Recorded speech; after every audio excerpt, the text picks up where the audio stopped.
इस कार्यक्रम की अध्यक्षता कर रहे हैं हमारे अभिभावक, हमारे पिताजी के अभिभावक रहे, हमारे गार्जियन श्री देवनारायण पांडे जी, हमारे साथ मंच पर उपस्थित हमारे और मेरे पिताजी के अभिभावक रहे डॉक्टर RS चौबे जी, साथ ही जितने भी गणमान्य उपस्थित यहाँ हमारे अभिभावक अतिथि हैं, कुछ हमारे क्षेत्र के हैं और भी जो लोग हैं वो भी हमारे ही क्षेत्र के हैं। भले ब्रह्मपुर के कुछ हो चाहे हम लोग के भले बीच में ज्योग्राफिकल डिवीजन हो सकता है, लेकिन हृदय का डिवीजन नहीं है।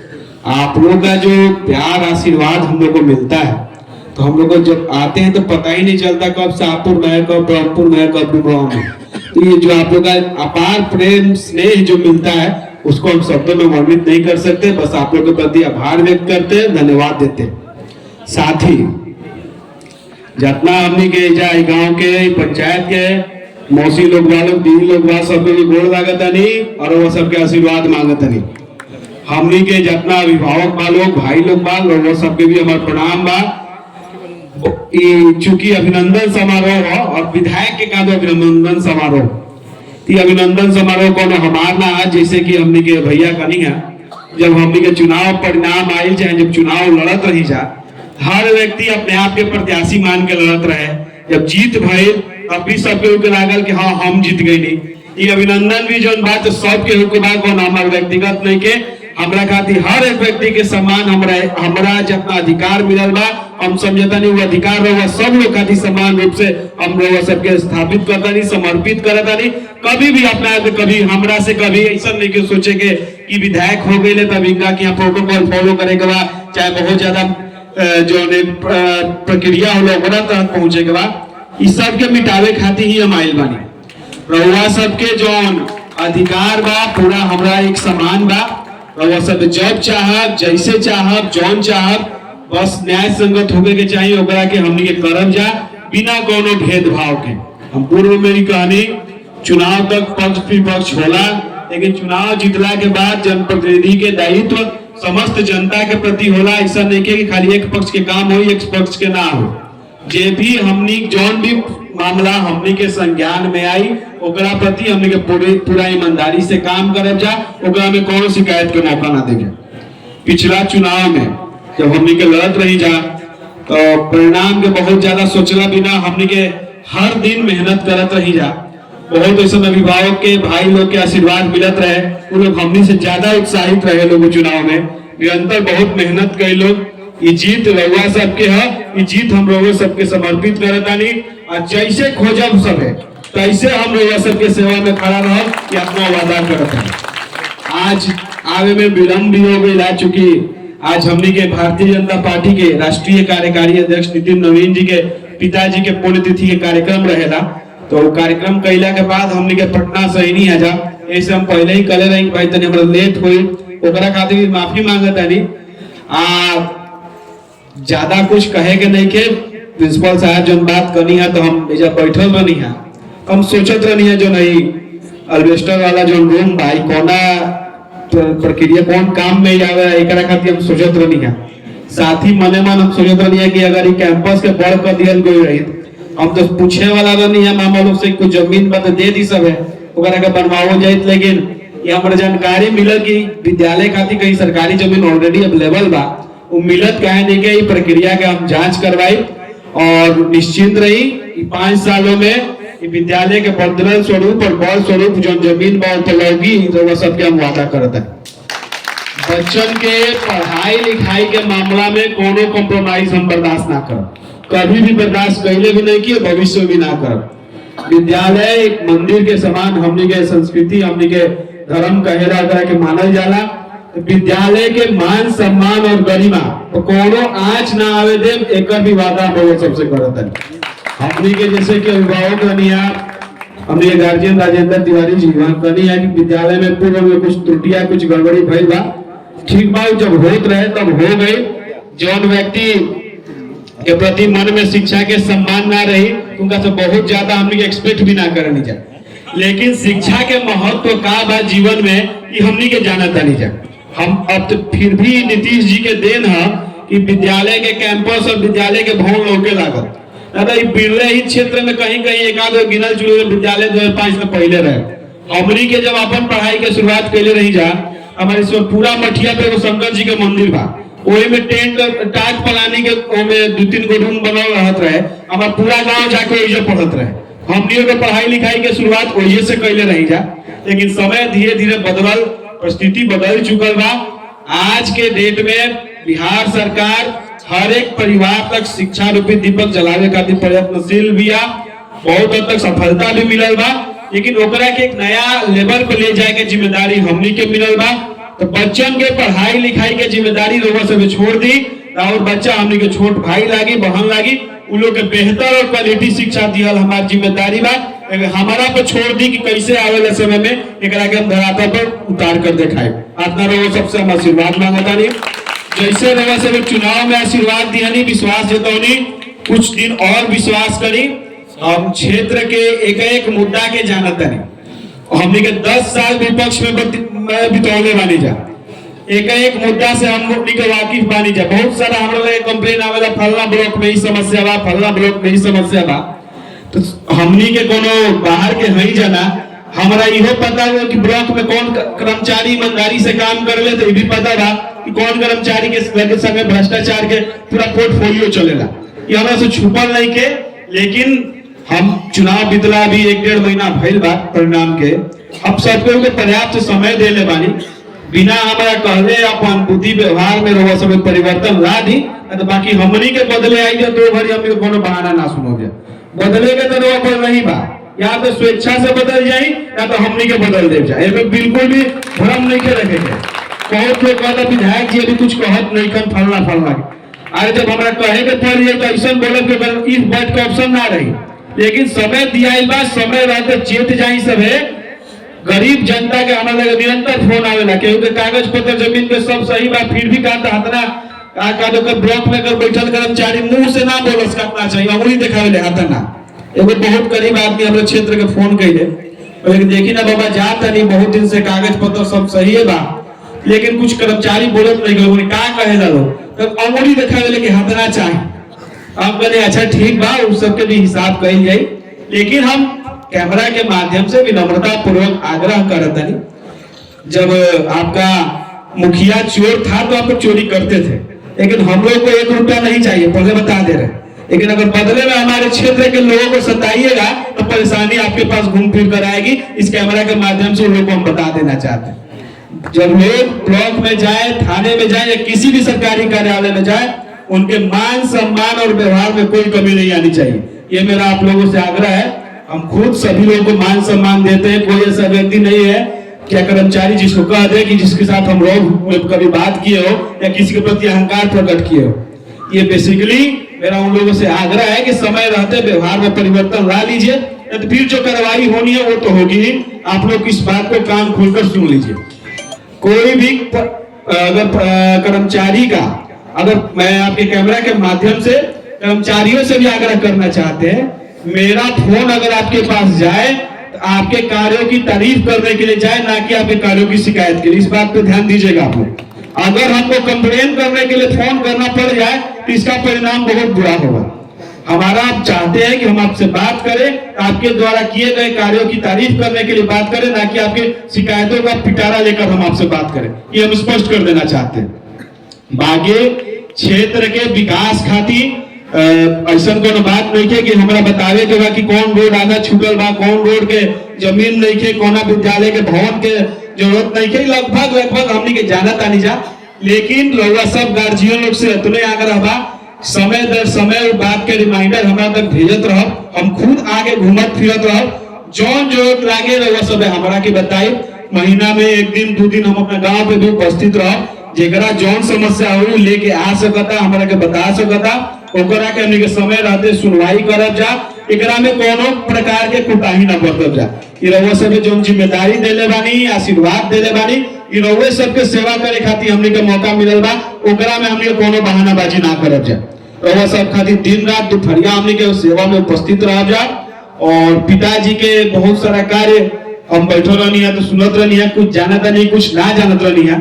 तो रउआ सबसे भी हम गार्जियन सबसे, अभिभावक लोग से विश्वास दिला दिया चाहता नहीं कि जौन उनकर उसूल रहे, जौन उनकर सिद्धांत रहे, उस सिद्धांत से 1% भी डेविएशन हमने के आपन कार्यशैली या विचारधारा में ना आई। एक हम लोग सबके मंच के माध्यम से वादा करता नहीं और वो सबके विश्वास दिलाओ कि 5 साल हमने के चूंकि अभाव में पगल बगल बनी जा, स्थिति परिस्थिति संघर्ष करके जहां तक पहुंचनी है सबके उनके सहयोग से और स्थिति परिस्थिति विपरीत स्थिति परिस्थिति के विरुद्ध में संघर्ष करते हुए पहुंचल बनी जा। तो हमनी के कोनो जरूरत बहुत बड़ नहीं खे, हमनी के कोनो जो डिमांड बा बहुत बड़ नहीं खे। हमनी के डिमांड एके बा कि शाहपुर क्षेत्र के सर्वांगीण विकास कोनो कीमत पर होके के चाहे। और जो अपन भी साथी बारे, अगर हम ही ना सुनो कि पिछलका विधायक रहन तो उनकर आदमी पर्याप्त मात्रा में अनैतिक कार्य करत रहन, रउआ सबसे भी आग्रह करत कि हमनी के शाहपुर के लूटे खातिर नहीं जाए, हमनी के शाहपुर के सींचे खातिर आइल बन जा। ई बात के ध्यान सबके मन में रखे के बा। खुद हमनी के तरफ से जो ईमानदारी बा ओकर एक बेंचमार्क सेट करब जा बस उतने चाह कि रउआ सबके सहयोग में मिले। जब जब जैसे जैसे जनता कहे से कि हमनी के एक ही परिवार से लगभग सबके निकलल बा, केहू कोनो बाहर से नहीं के, केहू इंपोर्टेड प्रोडक्ट एजा नहीं के, सब के एक दूसरे से जुड़े बा। हितई नतई हम तो चुनाव में घूमत रही, ऐसा ऐसा परिवार से हमनी के आशीर्वाद मिले जो कभी सोच भी ना सकत रहे। सबके एक दूसरे से जुड़े बा, केहू के आत्मा में कष्ट ना होके के चाहिए, सब केहू के ईमानदारी से सेवा होके के चाहिए, हमारी प्राथमिकता बा। एक सबके व्यवस्थित करे में हम लागल बानी। एजा से लेके कोनो समस्या है तो सही डिपार्टमेंट तक कैसे वो पहुंचे, डिपार्टमेंट से ऊपर रिकमेंडेशन होके ओकर निदान होके सारा प्रक्रिया के सेट करे में हम लागल बानी। आगे वाला 1 महीना 1.5 महीना में ओकरा पूर्ण रूप से व्यवस्थित कर दे कि शाहपुर के अगर कोनो छोट भी समस्या होता तो सही जगह पर पहुंचे और निदान होकर वापस रउआ सब तक पहुंचे। एकरा खातिर रउआ सबके चाह की बस तनिया से कुछ दिन और धैर्य रखी, हिम्मत रखी। रउआ सबसे ज्यादा हम बेचैन बनी रउआ सबके प्रति आवे खातिर, कैसे कि हमारा याद बा 10 साल जब हम निकले के कुछ ना रहे तो कैसे रउआ सब अपन प्यार आशीर्वाद देत रही कि हम भुलाइल नहीं के, कभी जीवन में भूलबो ना करब कि हम पूर्ण रूप से समय के इंतजार करत बानी। हम खुद व्याकुल बानी, खुद बेचैन बानी कि रउआ सबके हम सेवा करके रउआ सबके कर्ज के चुका तो नहीं सकत, लेकिन कुछ हद तक ओकरा का पूरा कर पाई। कैसे कि हम जो मिलल प्यार आशीर्वाद बा ओकरा के शब्द में वर्णित हम कभी नहीं कर सकत। हमारा पास कोनो जात पात वाला भेदभाव वाला फैक्टर ना रही। हमारा खातिर सब केहू एक समान बा, सब केहू सम्मानित बा, सब केहू आदरणीय बा। एकरा में रउआ सब कोनो कमी ना महसूस करब कि हमरा की लगे आवे खातिर भी कोनो भाया मीडिया के जरूरत नहीं है। पूर्व में भी कहले बानी हलवा कहिए तो लिया के जाई, यही सिस्टम नहीं है।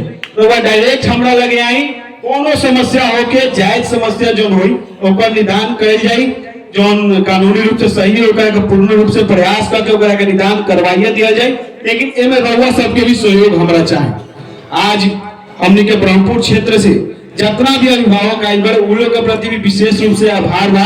पूर्व में भी हम कहनी कि जब हम चुनाव लड़त रही तो हमारा पता ना चलत रहे कि अपना क्षेत्र के बाहर के, और नौहट्टा रोहतास और भदुआ के मोड़ से भी लोग आई रहन, कोइलवर पटना और गोपालगंज और सिवान से भी लोग आई रहन।